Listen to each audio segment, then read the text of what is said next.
Samantala, nanumpa na bilang bagong Senate President si Senator Alan Peter Cayetano matapos na makakuha ng sapat na numero para palitan sa pwesto si Senator Vicente Soto III. Kasabay nito ang paglutang naman ni Senator Ronald Bato de la Rosa na kumumpleto sa 13 boto na kinakailangan para bakantihin po ang lahat ng posisyon sa Senado. Kunin natin na detalye sa live report ni Mar Gabriel. Mar. Ali, nananatiling naka-lockdown itong buong premises ng Senado matapos nga yung mga naging maaksyong tagpo ngayong araw.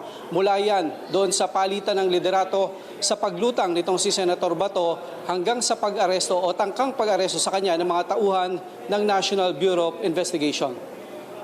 So I really admire your statement yesterday saying that you serve at the pleasure of the body. So may I manifest and that there are now at least 13 members of the Senate who wish to have a leadership change, and that Senator Bato de la Rosa is in the building and will be here in a minute. So may I... Ginulat ni Senator Alan Peter Cayetano ang halos lahat ng nasa plenaryo nang i-anunsyo na nakakuha na sila ng sapat na numero para palitan sa pwesto si Senate President Vicente Soto III. Habang nakabreak ang sesyon, dumating sa plenaryo si Senator Ronald Bato de la Rosa na agad sinalubong ni Senator Amy Marcos at Senator Rodante Marcoleta. Galit na nagsisigaw si Bato matapos daw siyang harangin ng mga tauhan ng NBI sa parking lot. Ipinakita niya pa ang sugat sa kanyang kamay matapos umanong magpumiglas para makarating sa plenaryo. Inarang ako doon sa baba ng mga NBI. Sabi ko akyat dito. I don't know. Anong gusto nila? Kinumpronta rin ni Bato ang mga tauhan ng Senate Sergeant at Arms kaugnay sa presensya ng mga taga-NBI. Tawag ka naman. Pareho tayong engineer, sir. Bakit yung pinayagan niya ang mga tao na yan makapasok dito?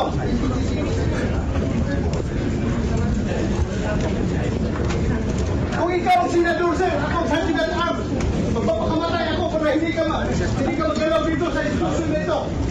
Magpapakamatay ko man sa'yo. Nakakuha ito ng 13 boto, kabilang ang 9 na miyembro ng minorya at 4 mula sa majority, kabilang sina Senator Pia Cayetano, Senator Loren Legarda at ang magkapatid na Senator Mark Villar at Senator Camille Villar.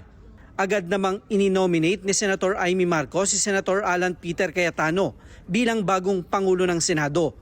Iminungkahi naman ni Senator Panfilo Lacson si Soto para sa posisyon. Matapos ang botohan, 13 boto mula sa bagong mayorya ang nakuha ni Cayetano. 9 naman ang bumoto kay Soto, habang nag-abstain sina Senator Mig Subiri at Senator JB Ejercito. Agad nanumpa sa pwesto si Cayetano at si Senator Loren Legarda na itinalaga bilang bagong Senate President pro tempore, at acting majority naman si Senator Joel Villanueva. Hindi naman daw nagulat si Soto sa pangyayari dahil lagi naman daw may banta ng kudeta sa liderato ng Senado. Wala rin daw siyang sama ng loob sa mga kasamahan na bumawi ng suporta sa kanya. Naniniwala siya na may kaugnayan ito sa nakaambang impeachment trial ni Vice President Sara Duterte. Maybe God has a different plan. But is this because of the We leave it impeachment? that way. Is this because of the impeachment, sir? Yung nangyaring palitan ng liderato? Probably.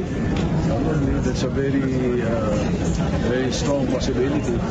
Because if I were Senate President, once the House approves the articles of impeachment and sends it to us, I will constitute and convene the impeachment court. Agad namang itinanggi ni Senator Cayetano na may kinalaman sa impeachment ang palitan ng liderato.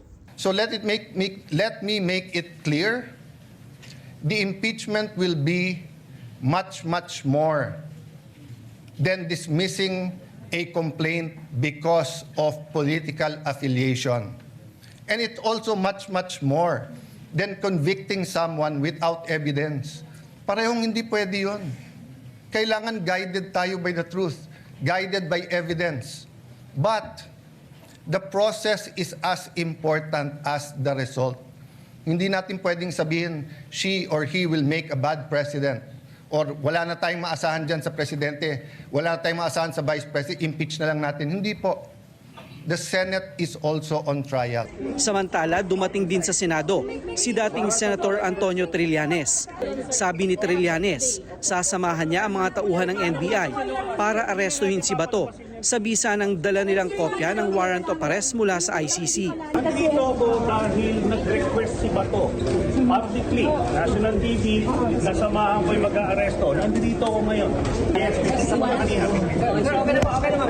Iminungkahi naman ni Senator De La Rosa na paalisin sa Senado ang mga tauhan ng NBI na nangharas sa kanya kasama si Trillanes.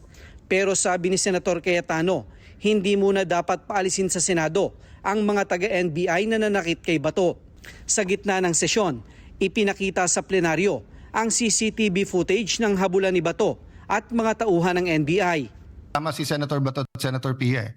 Baka palisin natin pero baka naman sila yung dapat arestuhin. No? So we'll suspend for 1 minute.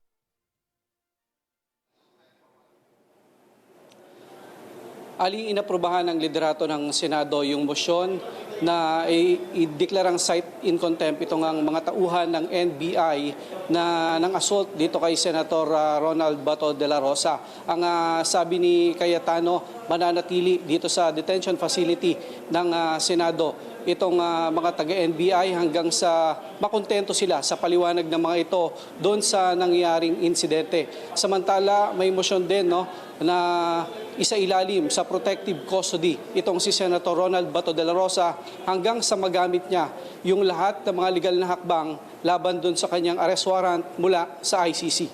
Ali? Okay, Mar, balik tayo dun sa una mong sinabi.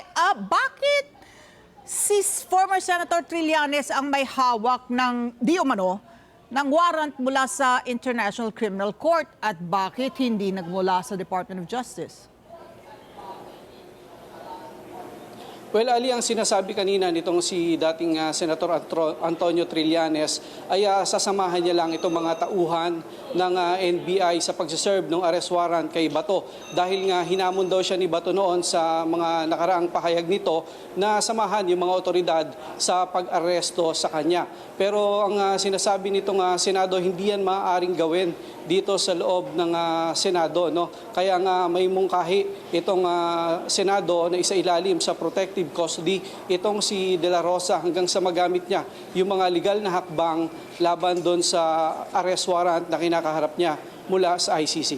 At habang siya ay nasa ilalim ng protective custody ng Senado, mananatili siya sa loob ng Senate compound at hindi siya makalalabas? Ganun nga, Ali, no?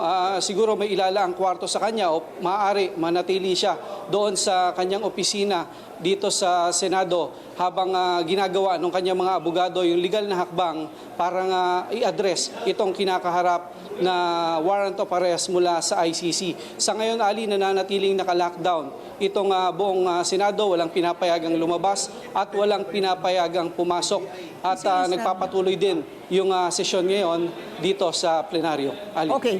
Eto na lang, nung 3 months ago, nung February, ang ICC, linabas na nga ang pangalan ni Senator Bato de la Rosa at ni Senator Bongo as co-perpetrators. Bakit si Senator Bato de la Rosa lamang ang pinag-uusapan natin ngayon na mayroon ng warrant of arrest mula sa ICC? Kung identified yung dalawang sitting senators as co-perpetrators doon sa Crimes Against Humanity case sa ICC.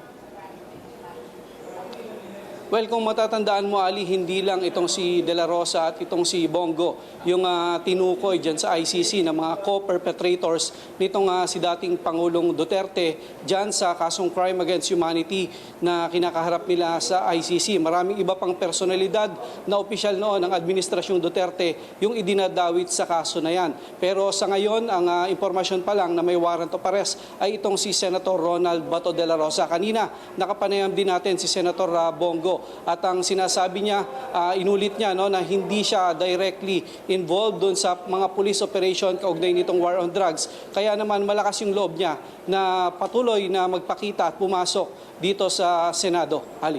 Alright.